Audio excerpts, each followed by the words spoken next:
Hey everyone! I'm Michael Walter. Thank you so much for tuning in for today's episode of the Michael Ventures YouTube channel. On today's episode of the Michael Ventures, I have the pleasure of speaking with one of the most prolific screenwriters working in film and television, Tab Murphy.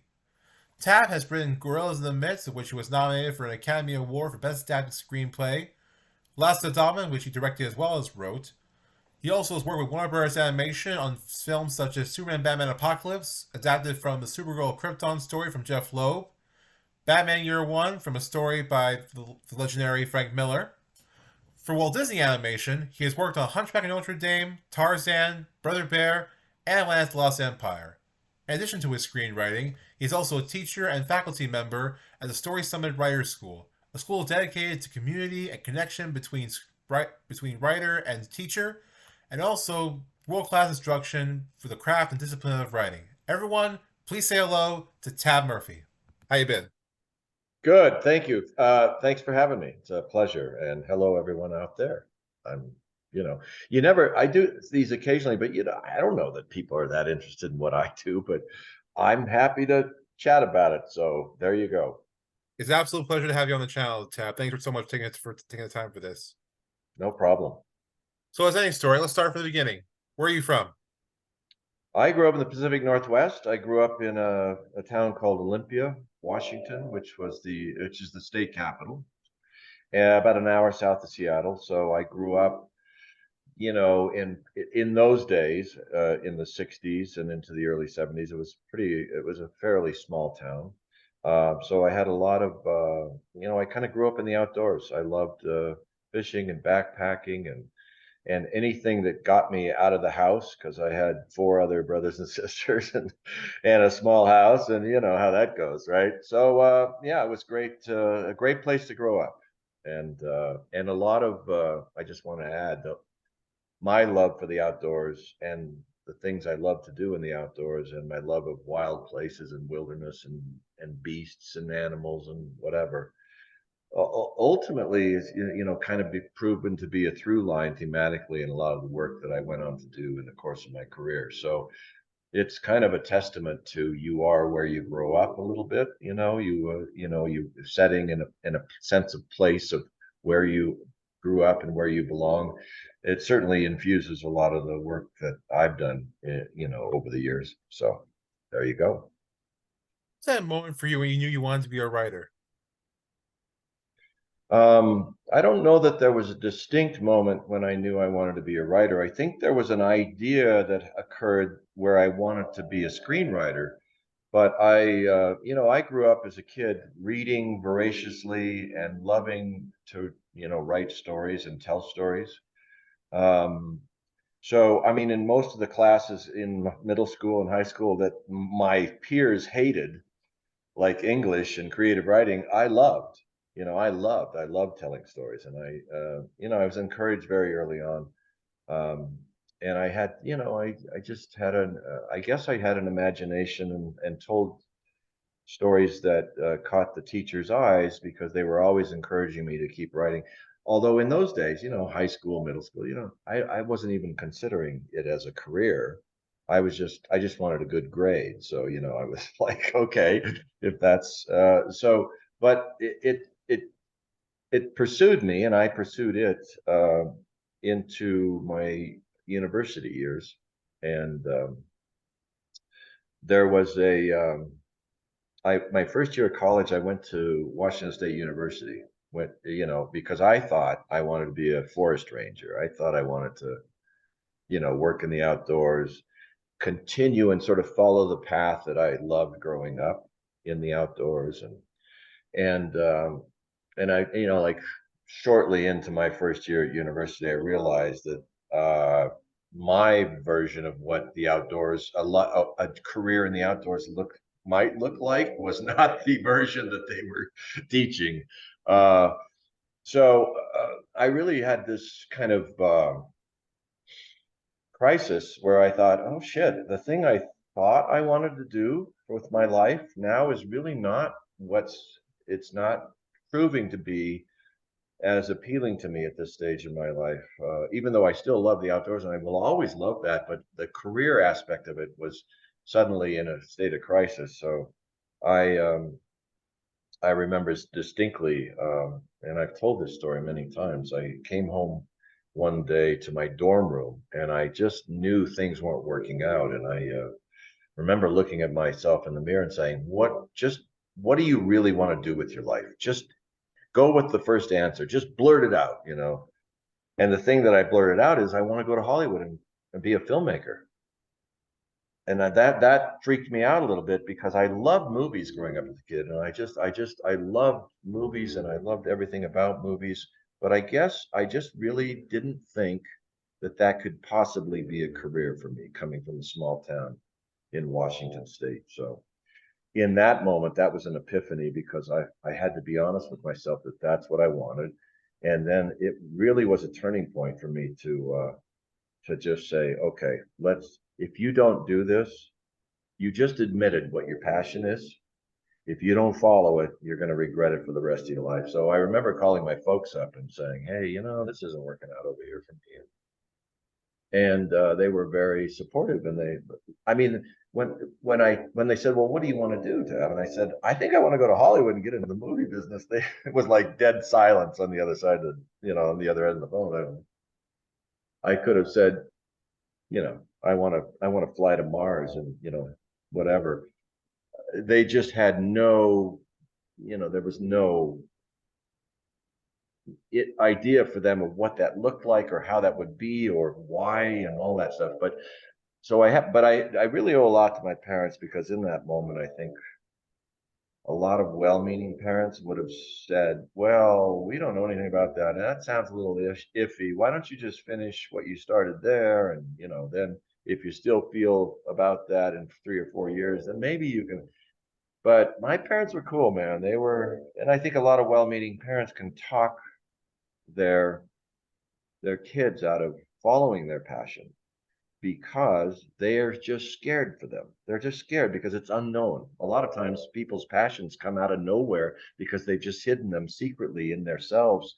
And then when it comes out, it erupts like a volcano. And the parents are like, holy shit, what's happening here? What's, our little girl, our son, what are they saying? They want to go to Hollywood. That's crazy, And so I think, but, I'm always thankful that my parents said, we don't know anything about that. It seems, I don't know, we don't know anything about that. But if that's really what you want to do, we'll support you.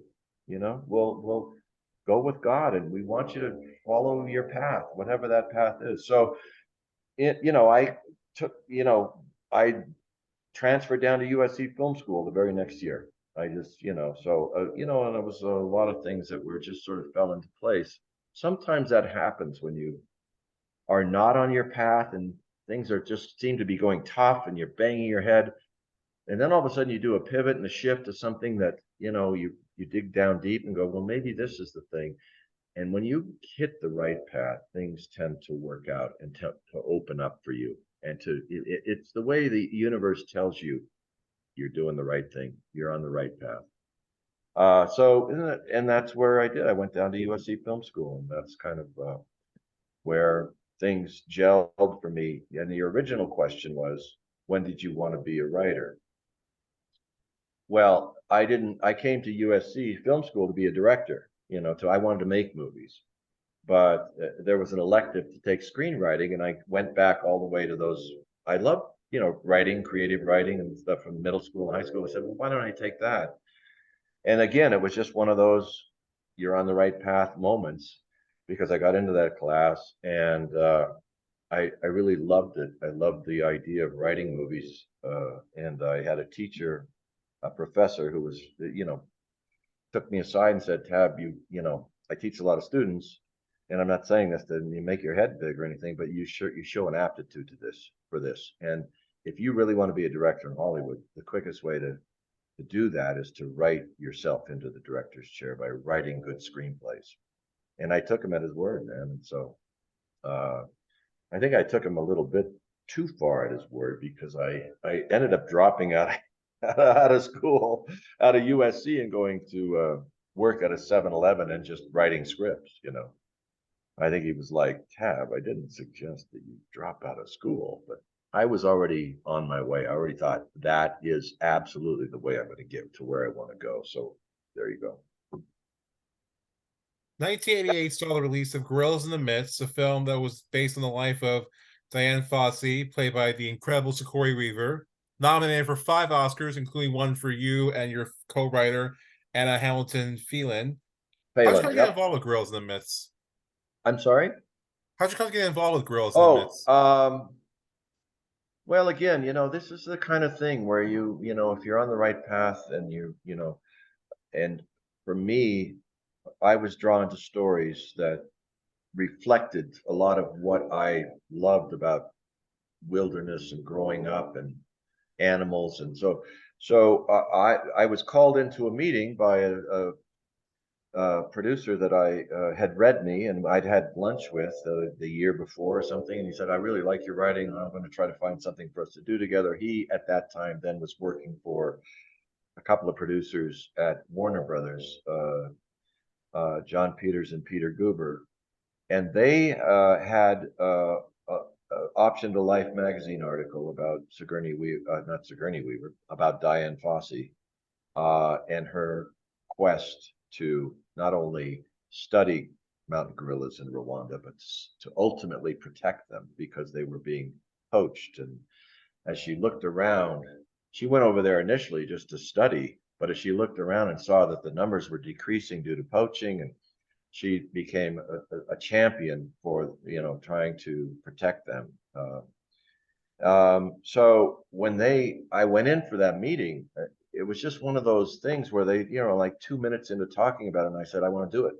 I'm in. I want to do it," because I knew it was right in the wheelhouse of the things I loved.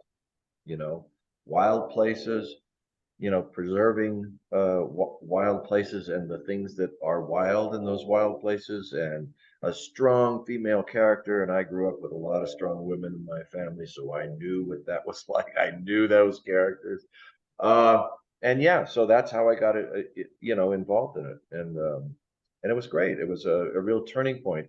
I'd had work up to that point. I broke in like 1983, and I wrote a couple of scripts for Paramount for Eddie Murphy, who had a big deal there at the time. They didn't get made, but they sort of put me on the radar, as it were, as a writer.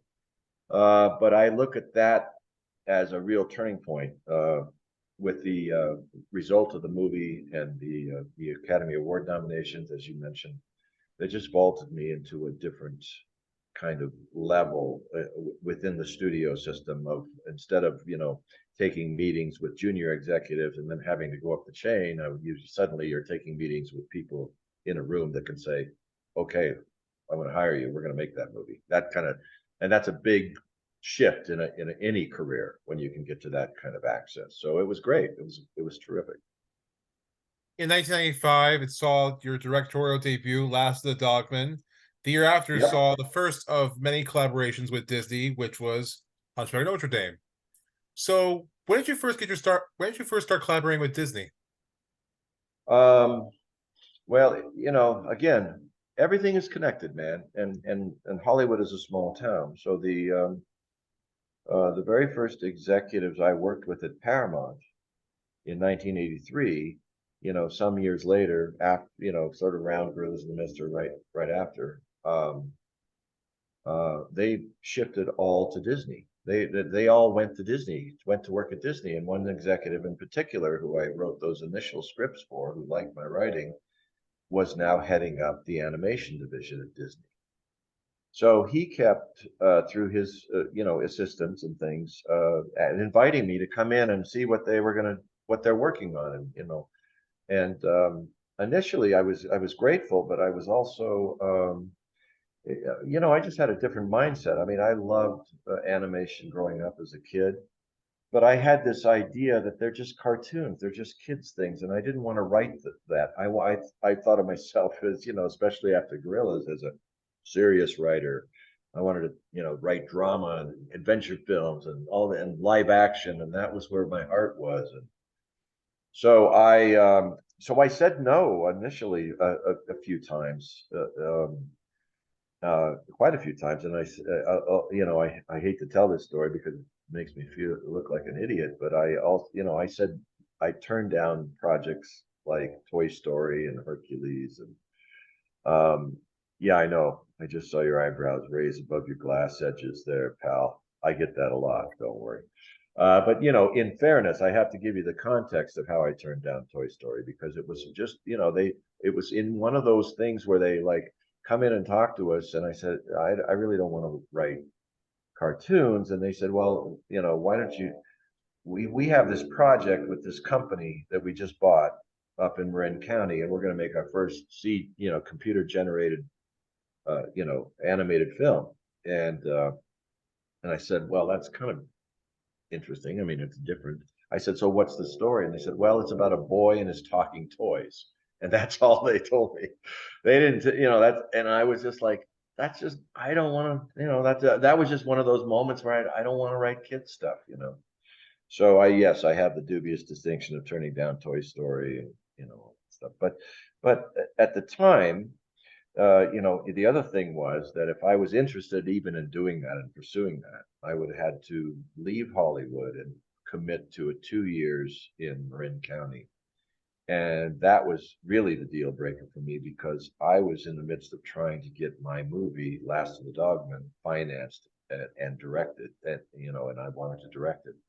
That was really my main focus during that period. So it was easy to say no to Toy Story. Of course, hindsight is 2020, right? But still, I believe, and I've been doing this now, dude, for 40 years, and I believe stories find their way to the people that are meant to write them. And as much as people like go, "Oh no, you turned down Toy Story," I go, "Yeah, I turned down Toy Story because I wasn't meant to write that. The people that wrote it and made it such a great hit, they were meant to write that." And that's the philosophy I have in all through my career. The things that are meant for me will find their way to me, and the things that aren't meant for me, aren't going to find their way to me ultimately, whether it's my choice or I don't get the job or whatever it is. So that has allowed me to sort of maintain some sanity, in these 40 years of doing what I do. My favorite films that you worked on for Disney is, of course, I think it's my all-time favorite Disney movie, Tarzan. And I gotta tell you, that movie, like, I've seen that movie, I think, to this day, like 13 times. I saw it 10 growing up, and as I was growing older, I saw it a few more times. Yeah, And I gotta tell you, and next year's gonna mark the 25th anniversary of Tarzan. And really, the pivotal scene for me of that movie was the scene where Tarzan learns about his heritage and where he really comes from, and then makes yeah. the choice to leave everything he knew and go with Jane. So, how'd you kind of get involved with Tarzan, and what do you think makes that film so compelling even now? Um, well, first of all, the first thing I did for Disney was Hunchback, and so you have to understand, like I'm coming from live action mentality, and the whole process of writing an animated feature is very different than writing a live action feature. And I worked for a year and a half on Hunchback, or even longer actually. In the middle of that, I had to go off and make Last of the Dog, and finally I got that movie financed, and we got our stars, and we went off to make it. But I had such a great experience on Hunchback. It was such a collaborative and creative experience, unlike anything I had been involved with up to that point in my career. And I was so proud of that movie. And so Jeffrey Katzenberg, who was running the division of Disney Animation, uh, I basically just said, "Hey, I want to do another movie. I want you to write Tarzan for us." And I said, "Wow, well, again, Tarzan was just right in the sweet spot. I mean, of my my youth. I mean, I used to love watching Tarzan movies. Johnny Weissmuller. I grew up watching those. So here's and a man living out in the wilderness being raised by apes. How could I not write that? I mean, I just thought, oh, okay, I'll do it. The difference was that he said to me early on, he said, this is, we don't have this in the feature animation division right now. Tarzan is in the sort of direct to DVD, and it's not going to be sort of the big movie that Hunchback was. That was initially how it was pitched to me. And I said, I don't care. I don't give a fuck. I want to write that character. I want to write that because it's right again in my wheelhouse. Well, interestingly, I came aboard and I wrote a treatment, I think, and I hewed very closely to the original book, including with Tarzan going back to England with Jane and blah blah blah. And I just wanted to really honor the source material, the first, you know, and I turned it in and I didn't hear anything. And usually they're very good about getting back to me. Oh, this is great. This is cool. Great start. I didn't hear anything. I'm not. Oh, I hope I didn't fuck that up. What's going on? Well, what I didn't realize is I finally heard it. They were trying to get it away from home video and they saw the potential to make it a feature film, big animated Disney theatrical feature. But there were some political machinations that had to go on behind the scenes to make that work, make that transition. So they just said, Tab, just hang in there, be patient. And sure enough, they got it away, and then suddenly it took on this whole life of its own. And I think at that point they already had Kevin Lima aboard to direct. So I got to work a little bit with Kevin, and Chris came on later, and I wrote several drafts, and we realized very early on, that the real story of Tarzan, at least for the Disney version, was in the jungle. So we completely did not go back to England and all that stuff that other versions of Tarzan had done. We kept Tarzan in the jungle. And then the other thing that is so weird because, we were looking for, well, who's the villain then? Like, who's the villain? Like, what's going on? And I just was like, well, I just came off of Gorillas in the Mist, where the villains were poachers trying to steal gorilla babies and take them to zoos in Europe and all this stuff. And I don't know. I think it was a collective sort of wake up call. Like, yeah, that's why, Jane and her dad are there. And Clayton is there, but he's got this secret agenda. He wants the professor to find the gorillas so he can steal all the babies and all that. So that suddenly the whole movie just, came alive in our eyes as we discussed that story and keeping it in the jungle. And from then on, it was just, the usual year, year of writing. But I didn't stay on Tarzan as long as I stayed on Hunchback because the guys I'd done Hunchback with, Kirk and Gary, Kirk Weiss, Gary Trousdale, Don Hahn, they were done with Hunchback and they were looking for their next movie, and they wanted me to write it, and they had already been approved by the studio to try to do something new and different and not necessarily a fairy tale, but more of an adventure film, and I was all over that. I mean, I was like, oh yeah, let's do that. So I left, but I left Tarzan in very good and capable hands because the writers that followed me on Hunchback also followed me on to Tarzan, Bob Zudiker and Noni White, a husband and wife team. So and so it was great. It was the whole thing was, you just knew. I just knew that, I sort of got the story up and running, and I sort of laid a pretty solid foundation for characters and scenes and this and that. And I just knew they would take that and just elevate it to the 10th degree, which they did, along with of course, all the storyboard artists and the animators and all that stuff. So it was just, and by then I just thought, wow, this is like, really this really cool. And then so that was, I mean, really cool to be in this process with these really talented, creative people. And yeah, so it was a no-brainer when Kirk and Gary and Don said, let's do another one after Hunchback. And that became, of course, Atlantis, the Lost Empire. They're great. Yeah. So I did 4 of those movies in a row, dude, and every one of them, in a weird way, it was born out of my childhood. Every one of them I had a touchstone right straight back to my childhood. With Hunchback, it was I grew up in the '60s as I was a monster kid. I loved monster movies, and The Hunchback of Notre Dame, The Hunchback was it belonged to that sort of universal canon of monsters. You know, the Wolfman, Frankenstein, blah blah blah. Hunchback, even though he wasn't a monster, he was a man. You know, he was a man who was perceived as a monster.